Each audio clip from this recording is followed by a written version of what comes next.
Felly, heddi, dwi eisiau ffocysu ar y nefoedd. Ac i ddechrau, hoffwn dynnu'ch sylw at eiriau ar emynydd William Williams plant y celyn, wrth iddo ef sôn am y nefoedd.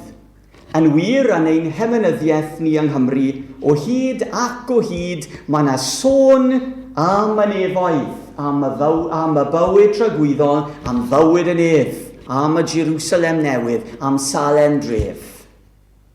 Chwi berinion glân sy'n mynd tua'r ganan wlad. Ni pharia fynnau ddim yn ôl, dilynaf ôl eich trad, nes mynd i Salem bir mewn cysur llawn i'n lle. Mi ges arwyddion gwir o gariad pur fenyw, ei ras, a'i dawel hef, ei hyfryd hef, i'n henaid ryfedd yw. Ymhell o'r babell hon, mae'n halon gyda gef.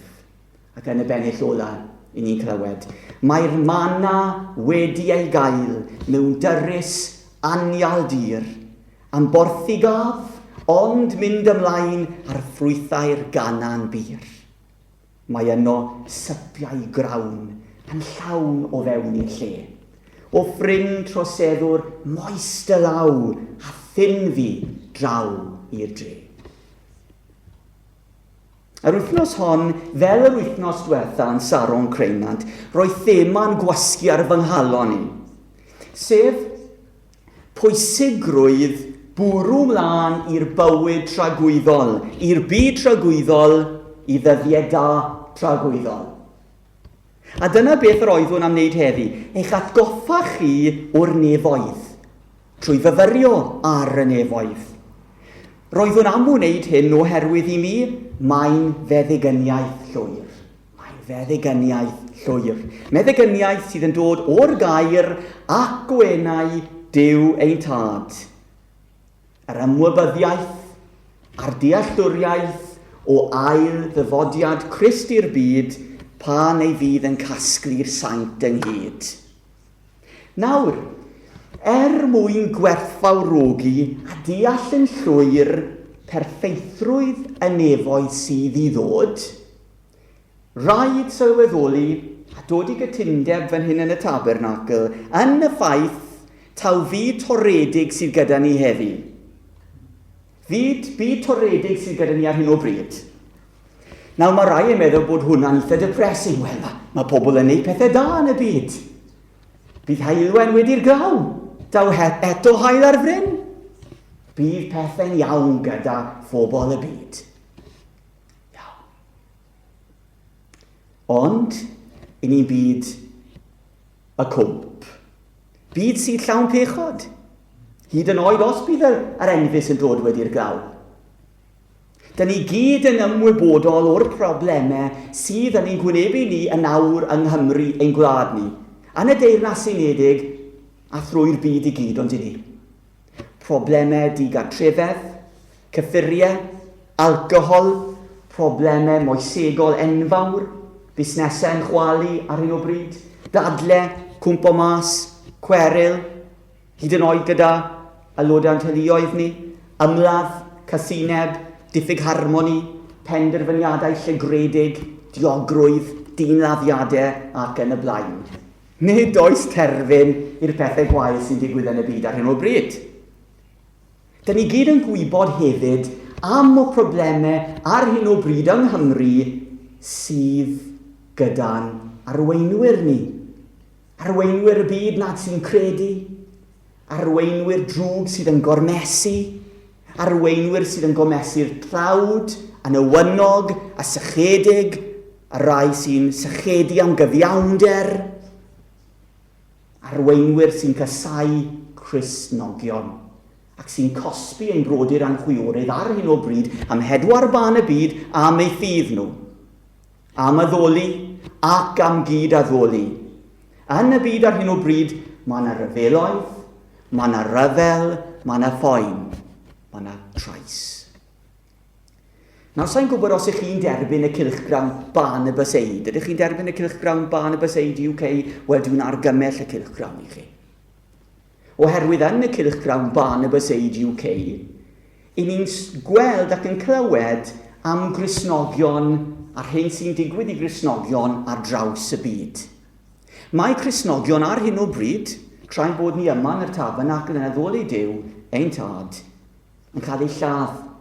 Yn enwedig yn Nigeria gan Boko Haram a'r Congo hefyd, lle glywon am dinladdiadau enfawr. Ym Mhacistan ar hyn o bryd, gwelwn hanesion am ein brodyr a'n chwiorydd ni yn y carchar oherwydd ei cred yn y carchar, yn gwynebu marwolaeth oherwydd ei ffydd yn yr Iesu. Yn China, clywwn sôn am awdurdodau'n cael ei glwysu lawr ac yn carcharu gweinidogion, arweinwyr ac aelodau o eglwysu. Nawr, os nad yw'r pethau hyn yn arwyddion i ni, taw fyd y cwmp yw'r byd heddi, wel, dwi'n yn gwybod beth sydd eisiau arno ni i sylweddoli. I ni'n byw mewn byd pechadurus. Dyna yw ein byd ni. Ac mae eisiau gwaredwr ar y byd yma. Ond oes, mae eisiau gwaredwr ar y byd yma. Nawr, yn 2020, yng Nghymru a Lloegr, roedd 725 o ddinladdiadau. 725 o achosion o ddyn yn lladd dyn. Be sydd wedi digwydd? Daw heto, hael ar fryn. Dwi'n meddwl. Mae'n fyd pechadurus drwg. A mae eisiau ni ofyn, ydy'r atebion i wella'r byd yma yn y byd? Ydy'r atebion i wella dyn y pechadurus yno ni, yn ein calonau ni? Wrth gwrs na, i ni'n gwybod hynny, mae'r atebion yn yw, yn y gair, yn ei bresenoldeb, anddo ef mae'r atebion i bopeth, i'r problemau ysbrydol, meddyliol, personol, llywodraethol, gwladol, bydol, moesegol, anddo ef mae'r ateb i bechod y byd. A'r ateb i bechod y byd yw Crist a'i iachad i'r cenhedloedd yn a thrwy ei waed a'i aberth, a thrwy ac yn ei addewid mawr i sawt sydd yn ei garu ef. A dyma yw'r pethau mae eisiau ni ystyried heddi cyn edrych ar y nefoedd. Byd mawr y cwmp. Meddwl, deall, ystyried, ond eto cymryd ein sylw ni ffwrdd o broblemau mawr y byd, am broblemau ni fel unigolion, am yfyrio ar ein gobaith tragwyddol yn yr ymwybyddiaeth taw Duw sydd ar ei orsedd yng nghanol y pla i gyd ac yng nghanol y llygredd i gyd. Mae Duw ar ei orsedd e. Nid yw Duw wedi symud. Nid yw Duw wedi symud o'i orsedd e. Nawr, dwi eisiau chi i feddwl am hyn. Pa mor aml ydych chi yn siarad am y lle, sef y nefoedd? Pa mor aml i chi fel teulu'r ffydd a chi gytre yn cael sgwrs am y nefoedd? Pa mor aml i chi'n pregethu am y nefoedd? Pa mor aml i chi'n clywed pregethau am y nefoedd, am dragwyddoldeb? A mi eisiau gofyn y cwestiwn hefyd, pa moes diffyg meddwl a siarad am y nefoedd yng Nghymru ar hyn o bryd? Wel, dyn ni wedi dod i ddilyn ffordd am meddylfryd y byd, ond dyn ni, this is it. This is the best it gets. Gallwn feddwl, wel, ydy'r dyn secular, modern yn iawn ei feddwl? Os felly gwell feddwl am themau mwy saff. Mae di mynd bant. Mwy saff i bregethu. Themau nad sy'n mynd i bigo cydwybod pobl. Themau nad sydd yn mynd i gael pobl i feddwl. Nad sy'n mynd i upseto neb. Ie, dyna fe, cadwch i ffwrdd o'r nefoedd. Dyna beth mae pobl yn gweud. Dyna beth mae rai pregethwr yn gweud. Cadwch i ffwrdd o'r thema. Does dim byd arall yn bodoli. Dyna beth mae pobl y byd yn gweud. Does dim byd arall yn bodoli, ond hyn. Ac felly nid oes tragwyddoldeb, ac nid oes nefoedd. Amdristwch llwyr. Ond dyna beth sy'n cael ei ddweud heddi yn y byd gyda'ch ffrindiau chi, gyda'r aelodau'ch teuluoedd chi. O'm hamgylch ni yn awr yng Nghymru, mae pobl nad sy'n credu bod unrhyw beth yn bodoli ar ôl marwolaeth, hyd yn oed rai Cristnogion. O'n hamgylch, mae yna angrediniaeth mawr, ac mae'r angrediniaeth wedi effeithio arno ni yn yr eglwys. Cymaint. Mae wedi effeithio'r feddyginiaeth, sef y newyddion da am y nefoedd, a'r newyddion da yn cael ei rannu. Mae wedi. Ni fydd pobl wrth gwrs yn ein gwawdio ni oherwydd ein cred yn y pethau felly. Ac os dyn ni'n hoffi'r syniad neu beidio, dyn ni'n rhan o'r ryfel heddychlon yr oen pen Calfaria. Ni'n rhan o'r frwydr ysbrydol. Ond hyd yn oed yng nghanol y llygredd mae i gyd, peidiwch gwthio'r nefoedd o'ch cof chi. Os ydyn ni yn gwthio'r nefoedd o'n cof ni a tragwyddoldeb o'n cof ni, i ni'n colli un o themau ac un o wirioneddau mawr a chanolog yr Efengil Cristionogol. Nawr heddi mae rai ohonoch chi efallai wedi dod i'r cwrdd yn llawn llawenydd eich iachawdwriaeth chi yn Grist. Yn barod i'r her, yn llawn cymhelliant i weithio eri ogoniant ac yn ei enw.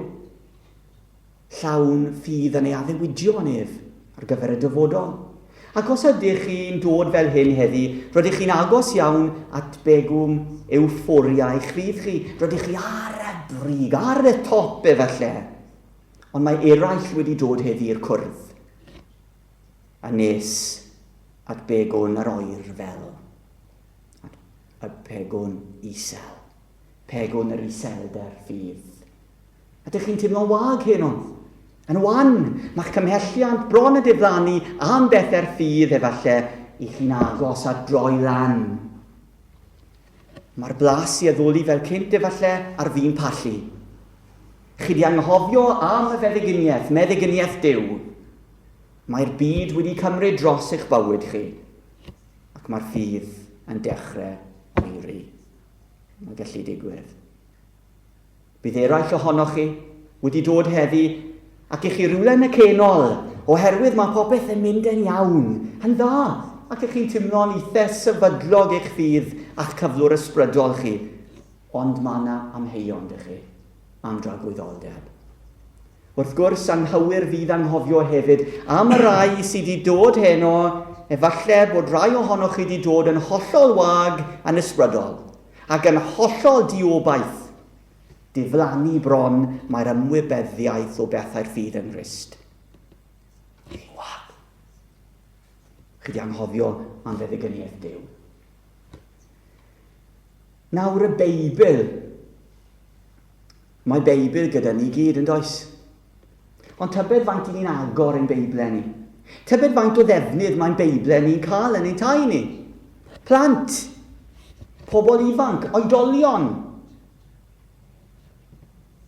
Beth yw'r Beibl? Meddyginiaeth Duw i ddyn. Beth yw eich ateb chi'r cwestiwn beth yw'r Beibl? Wel, yn syml, gair Duw yw y Beibl, ei air sanctaidd. Nid rhyw fath o storiau, bach neis, ei air ef, meddyginiaeth i'ch eneidiau chi. Ei air sanctaidd ef, sydd ar gael i ni'n ddatguddiad perffaith yn ein ieithoedd ni heddi. Meddyginiaeth Duw yw ei air i ni. Pan y ti'n sal, beth y ti'n cymryd? Pan y ti'n sal, beth y ti'n cymryd? Calpol, efe? Paracetamol rhywbeth fyna. Yeah. Meddyginiaeth, pan y ti'n sal. Ti'n cymryd meddyginiaeth i di wneud i'n well. A gallwn ddweud yn iawr ein bod ni fel pobl yn sal ein cyflwr ysbrydol ni, ac mae angen Duw arno ni. Mae angen ei air arno ni. Mae angen ei bresenoldeb arno ni i'n iachau ni. Dyna pam i ni'n dod ato fe. Mae chwant gyda ni, arno ni, i dderbyn, i dyfu, i ddatblygu, oherwydd i fi, ac i chi efallai mwynhad llwyr i'w clywed ei air gan fyfyrio arno. Meddygyniaeth sydd ar gael i ni yn ei air.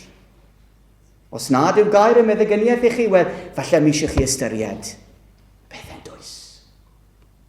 Yn y Beibl, mae yna bob math o feddygyniaethau'r plant sydd yn y cyflwr rwydd newydd sôn. Yn enwedig y rai sydd nes at begwn yr oer fel, a rai sydd yn y cenol hefyd. A dyna beth dyn ni'n neud fel pregethwyr o sul i sul, yw ceisio dod ar feddygyniaethau yma i sylw'r gwrandawyr a gynulleidfa trwy'r gair feddygyniaeth dyn. Bach neu mawr, hir neu byr, mae'r gair yn rymus. Mae'r gair yn rymus, ond yw e. Nawr weithiau wrth glywed y gair, neu ddarllen y gair, chi'n cael rhyw godiad calon, ydych chi? Rhyw gymhelliant ysbrydol newydd. Rhyw wledd dofwn o lawenwydd mawr. Rhyw symudiad yr ysbryd i weithredu ac i wneud rhywbeth ereogoniant. Ac am hynny, i ni diolch iddo. Ond gyda'r eraill, gyda rai ohonoch chi, gyda rai ohono ni, gyda fi weithiau, mae'r gair yn ei dim oherwydd mae'n syrthio ar galon caled nad sy'n barod i'w dderbyn. Ond eto i gyd, mae'n feddygyniaeth. Meddygyniaeth o'r meddyg da ei hun. Ei air anghyfnewidion. Ac mae'n llawn trysorau i'n iachau ni, a'n ein gwendid ni. Y gair byw, gair y bywyd, gair bywiol. Nawr i rai mae'r gair yn ei taro hwy ac mae'n cyffwrdd yn dofnau cylonau. Cymaint weithiau, maen nhw'n redig i ffwrdd o ddiw. Ac yn ceisio dianc o ddiwrtho fe. Dwi wedi wneud o'r blaen. Gan obeithio bydd popeth yn iawn hebddo fe trwy anwybyddu fe. Falle bod chi wedi bod yna hefyd.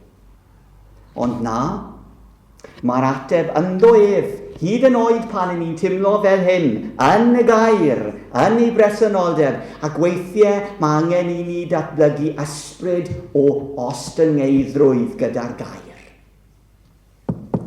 Ysbryd o ryndo a gweithredu. Ysbryd o dderbyn, hyd yn oed pan mae derbyn yn anodd.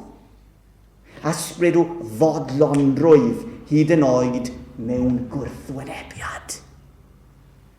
Pan fydd pobl yn ein gwrthwynebu ni, ac yn ein gwawdio ni, ac yn gwneud hwyl ar ein pennau ni, codwn faner Crist. Bydde pobl yn gweud, pam ych chi'n ffocysu ar y nefoedd? Pam ych chi'n siarad am y nefoedd? Pam ych chi'n meddwl am yr hyn sydd i ddod ar ôl i chi farw? Sneb wedi dod nôl i ddweithio ni? Hwna beth mae pobl yn licio gweud. Maen nhw'n gweud y trwy'r amser. Sneb wedi dod nôl i weithio ni. A dwi'n aros na, dwi'n meddwl, wel, os. Sneb yn gwybod yn iawn beth sydd i ddod. Dyna beth maen nhw'n gweud. Rhaid gobeithio am y gorau. Ffawd yw'r cyfan. Dyna beth pobl yn gweithio chi. Ond i ni fel Cristnogion yn gwybod yn gwahanol, oherwydd mae gyda ni gwaredwr sy'n ateb i'r cwestiynau i gyd, a'r anheion i gyd. Mae'r ateb yn y gair, nid yn y byd. Yn sicr, mae myfyrio ar y nefoedd yn medru effeithio ar ein cymhelliant ni i wneud gwahaniaeth fel Cristnogion yn y byd.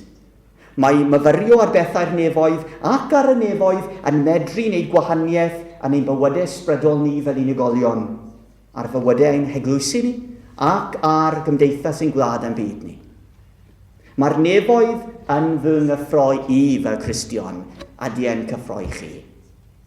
Dyma yw un o elfennau mawr allweddol ei feddygyniaeth ef i ni, ei blant, sydd yn ein symbolu ni i weithgarwch tra'n bod ni yma ar y ddeiar. Ydy'r nefoedd yn eich symbolu chi i weithgarwch dros Grist. Codwn y groes, ni rhaid eich ario, ond ychydig iawn. Bian yr a pob ymdrech heibio, bian dawr prynhawn. Melys fydd colli'r holl ofidiau, pan ddawr awr i ben. Melys ar ôl y byd a'i groesau, fydd y nefoedd wen. Dywedodd C.S. Lewis, the Christians who did most for the present world were just those who thought most of the next. The apostles themselves who set on foot the conversion of the Roman Empire, the great men who built up the Middle Ages, the English evangelicals who abolished the slave trade, all left their mark on us because their minds were occupied with heaven. It is since Christians have largely ceased to think of the other world that they have become so ineffective in this one. Peidiwch ymddiheurio i neb am fyfyrio ar y nefoedd. Os ni'n edrych y Testament Newydd, Testament ein tad ni, i ni'n clywed sôn am y nefoedd yn gyson yn enwedig trwy'r damhegion. A dyna beth ydynt, damhegion teyrnas nefoedd. Yn y llythyron, mae yna lawer o gyfeiriadau at y gogonion tragwyddol sydd i ddod, ac erbyn i chi'n cyrraedd llyfr y datguddiad, mae'n llawn o'r nefoedd. Datguddiadau o'r pethau cydd. Felly gyfeillion annwyl, beth ni'n meddwl am pan ni'n sôn am y gair nefoedd? Gofynnwch y cwestiwn. Dyna sy'n bwysig ond ife. Beth yw'r nefoedd? A bendant heddi mae pobl wedi drysu am y nefoedd. Ac yn i gyd yn gwybod hynny.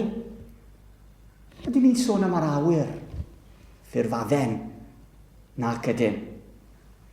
Wrth feddwl ac wrth siarad am y nefoedd, i ni'n sôn am stad terfynol y saint ym mhresynoldeb Duw. Wna i dweud y to, mae'n mor dda. I ni'n sôn am stad terfynol y saint ym mhresynoldeb Duw ar oen. A lle mae Duw yn trigo, a lle bydd y saint rhyw ddydd yn trigo gydag ef. Will you be there? Am gysur i'r Cristion heddi yw myfyrio ar y nefoedd, trigfan tragwyddol y saint, a di'r neges yn eich cyffroi chi. Soniais yn fras ar ddechrau'r oedfa am beth mae pobl yn meddwl yw'r nefoedd yng Nghymru ar hyn o bryd. Bydd rai yn yr ysgolion yn meddwl gwahanol bethau, bydd yr rai yn oed yn meddwl bydd cwn yn y nefoedd er enghraifft. Dwi wedi clywed hynny. Chi wedi clywed hynny? Dywed rai taw rhywbeth i eneidiau yn unig yw'r nefoedd. Dywed rai taw trigfan ysbrydol yw'r nefoedd, lle mae eneidiau'r meirw o bob crefydd, cred ac hyd yn oed yr anredinwyr yn trigo. Gwelwn yn y pentref yma llawer o gyrddau ysbrydol yn digwydd yn y clwb rygbi, lle mae pobl yn credu ei bod yn medru siarad a chysylltu gyda'r meirw.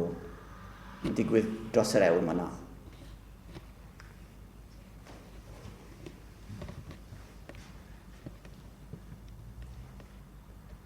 Yn dysgu rhywbeth newydd ond ydy. Dyna beth sy'n digwydd yng Nghymru ar hyn o bryd. Mae pobl wedi drysu am y byd tragwyddol.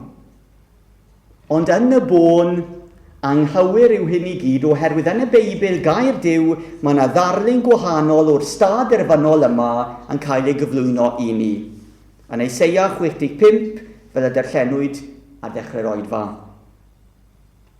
Achos dwi'n mynd i greu nefoedd newydd a deiar newydd. Bydd pethau'r gorffennol wedi ei anghofio, fydden nhw ddim yn croesi'r meddwl, dathlwch a mwynhau am byth yr hyn dwi'n mynd i greu. Yn wir, Mae y syniad o ail-greu ar gael fan hyn. Ail-greu. Y syniad o ddeiar newydd. Ac erbyn ail-lythyr Pedr, i ni'n darllen ym mhenod 3 adnodau 10 ymlaen, am y dydd hwnnw o ail-greu pan fydd yr arglwydd yn dod yn ôl ac yn ein casglu ni, casglu'r saint ynghyd. Mae dydd yr arglwydd yn dod, ond bydd yn dod yn gwbl ddirybydd fel lleidyr. Bydd popeth yn yr awyr yn diflannu gyda sŵn rhythyr mawr, bydd yr elfennau yn cael eu dinistrio gan dan, a phopeth ddigwyddodd ar y ddeiar yn dod i'r golwg i gael ei farnu. A fod popeth yn mynd i gael ei dinistrio fel hyn, mae'n amlwg sut bobl ddylen ni fod. Dylen ni fyw bywydau glân sy'n rhoi Duw yn y cenol, ac edrych ymlaen yn frwd i ddwyrnod Duw ddod. Dyna pryd fydd popeth yn yr awyr yn cael ei dinistrio gan dan, a'r elfennau yn toddi yn y gres, ond dyn ni'n edrych ymlaen at y nefoedd newydd a'r ddeiar newydd mae Duw wedi ei haddo, lle bydd popeth mewn perthynas iawn gydag ef. A dyma'r gair unwaith eto yn tynnu ein sylw ni at y nefoedd newydd a'r ddeiar newydd, ac at gyfodiad y meirw. At gyfodiad y meirw. The resurrection of the dead. Pan fydd y neidia'r saint yn cael ei ailuno gyda'r corff atgyfodedig. Lle bydd y corff atgyfodedig newydd yn trigo ar y ddeiar newydd am byth.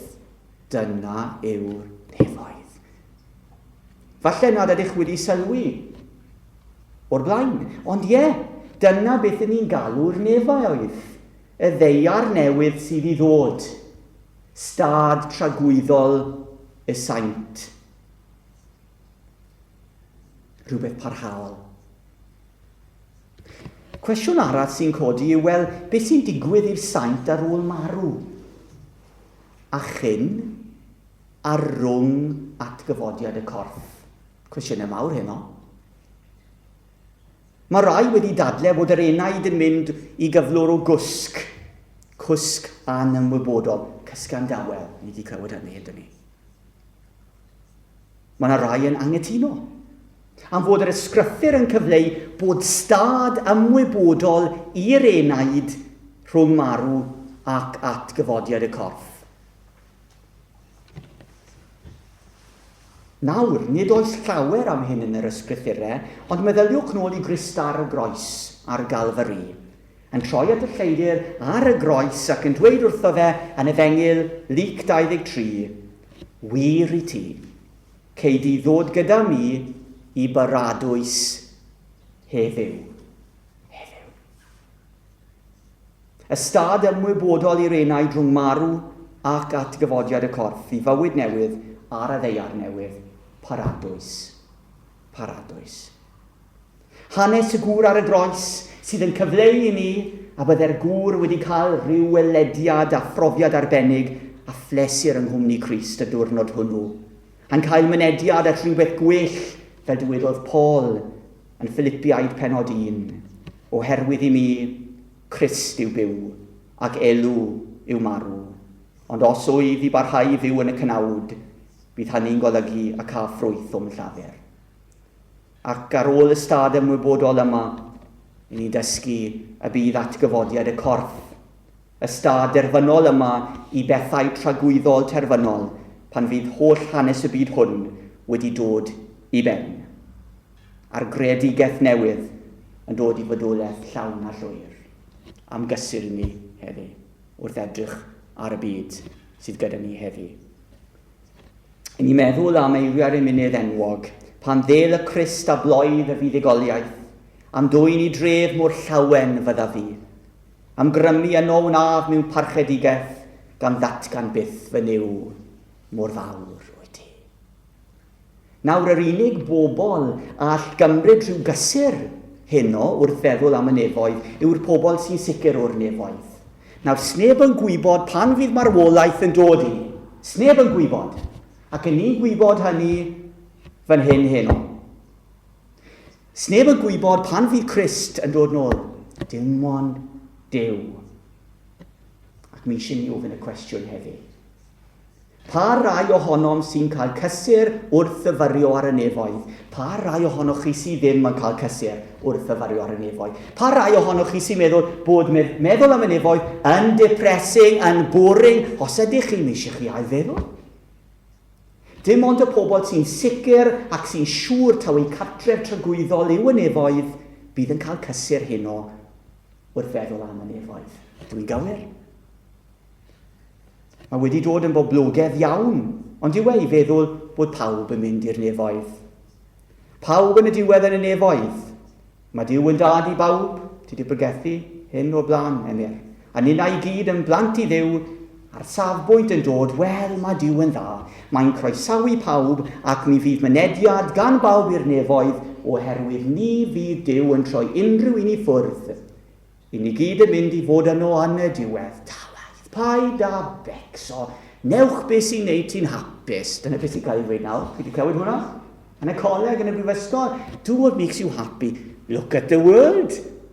It makes people happy. Is it good? Na? Dyw e ddim. Mae'r byd wedi wneud beth sy'n neud yn hapus, edrychwch ar y byd heddi. Yn yr ysgol. Pan ych chi'n mynd ar y bws i'r ysgol, right? Beth ych chi'n clywed? Regi. Chi'n? Cwmpo mas. Plant sydd ddim yn gwrando ar yr athrawon. Plant sy'n ateb nhw. Mae'n wael. Ond mae'r Beibl yn gweud bydd yr hen bethau yn dod i ben rhyw ddydd. Ni fydd unrhyw beth felly ar y ddeiar newydd, ar y byd newydd. Bydd popeth yn berffaith. Ac mae'r ysgrythur yn gweud a dwi eisiau tynnu eich sylw chi heno at hyn. Taw dim ond y rai sy'n credu sy'n blant i Dduw. Mae'r ysgrythur yn gweud cyn o'n i dod i gredu, plant i gofaint oeddwn ni gyd.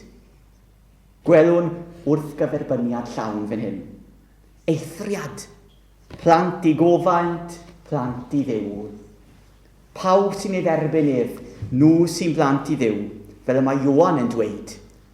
Ond cafodd pawb wnaeth ei dderbyn, sef y rai sy'n credu ynddo, hawl i ddod yn blant i Dduw. Ydych chi'n credu heno? Mae'r ysgrythur yn berffaith glir. Mae hefyd yn sôn am le arall ochr yn ochr ar nefoedd. Uffern. Nawr, nid lle gwag yw uffern. Os oedd pawb yn y nefoedd, mi fydd uffern yn wag. Ond nid felly, yw hi. Ac mae'r cwestiwn yn codi heno, wel, pwy sy'n mynd i'r nefoedd? Y rai sydd wedi gweithio ei ffordd yno? Y rai sydd wedi wneud ei gorau i ddringo'r mynydd yn llwyddiannus?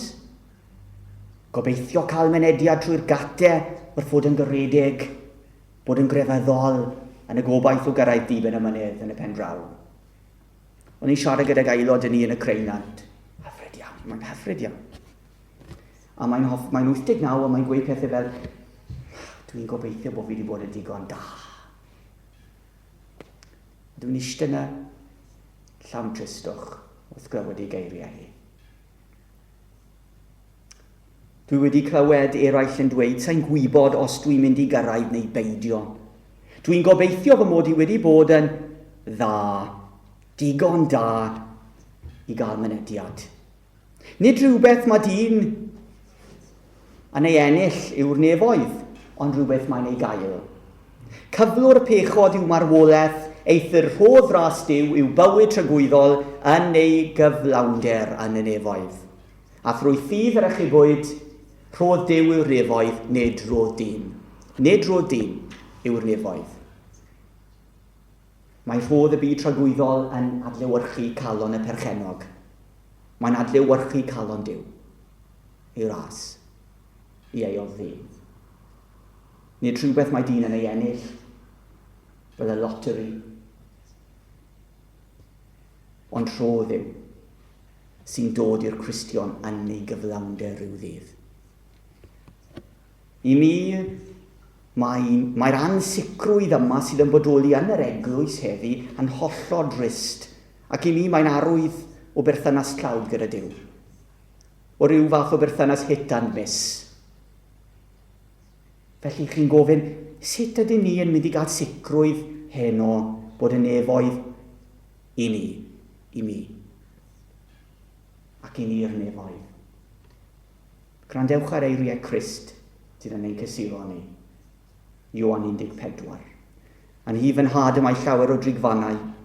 Pe na byddai felly, a fyddwn ni wedi dweud wrthoch chi, fy mod yn mynd i baratoi lle i chwi, ac os a fa pharatoi lle i chwi, fe ddof yn ôl, a'ch cymryd chwi ata fy hun, mwyn i chithau fod lle rwy fi. Chi i fi, dyna beth mae Crist yn gweud. Byddai'n dod nôl i gymryd chi i fod gyda fi am gysur heno. A dyma'r nefoedd, lle rwy fi a byddwch chithau hefyd.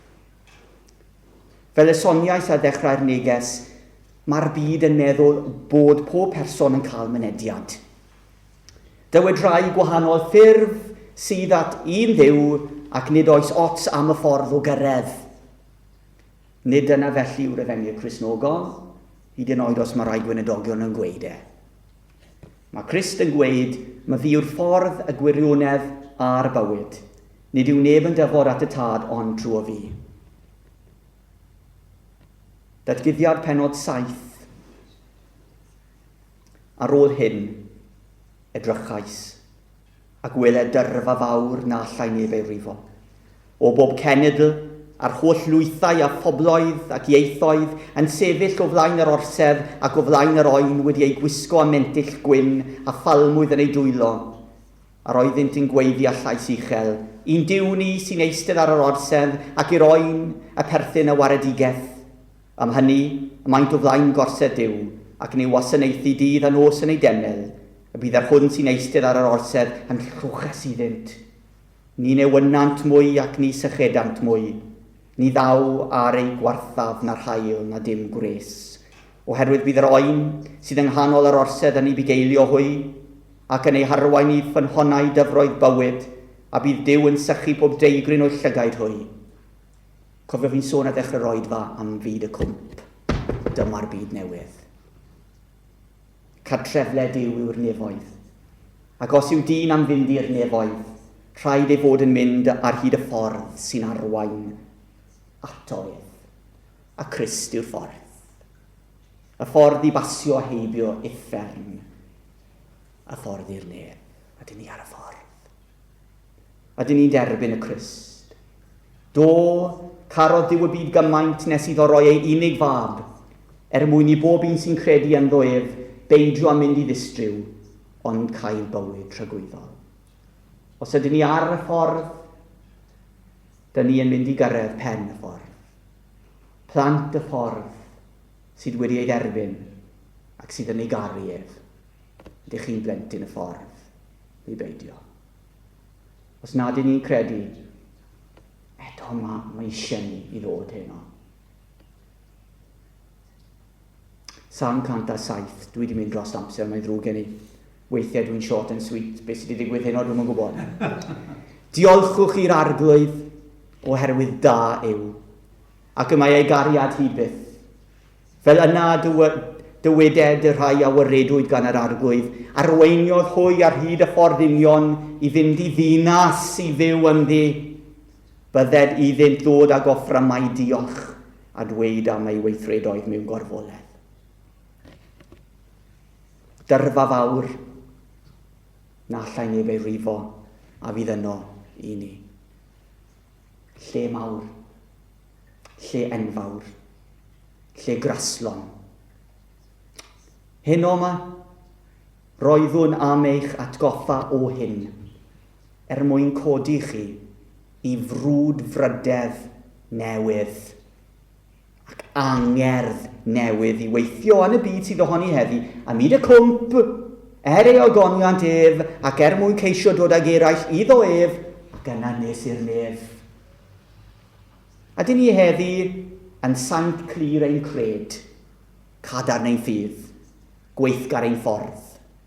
Ydyn ni'n saint sydd yn datgan ac sydd yn credu'n sicr, fel Jacob, ymlaen mae Canan.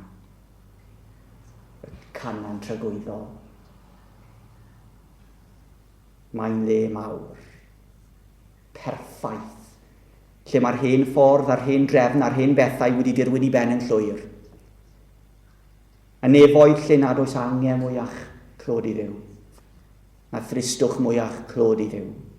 Na ffoi, na lladd, na dial, na newid, na syched, na mladd, na cysineb, na tywyllwch, na ffechod, na garweinwyr bydol, na therfysgeth, arian iselder ysbrydol, diolch iddo. Y nefoedd sydd yn berffaith yw nefoedd ar y ddewyd mawr yn Christ Iesu, ein gwaredwr, yr un sydd yn dod yn fuan iawn. Dwi'n mynd I gwpla nawr gyda geiriau'r ymunydd yn Saesneg. Jerusalem the golden with milk and honey blessed, beneath thy contemplation sink heart and voice oppressed. I know not what social joys are there, what radiancy of glory, what light beyond compare. And when I vain would sing them, my spirit fails and faints, and vainly would it image the assembly of the saints. Am gysur yn ei heno, a ddewyd mawr, y nefoedd, I bob sydd yn ei garu, I bawb sydd yn ei garu. Amen.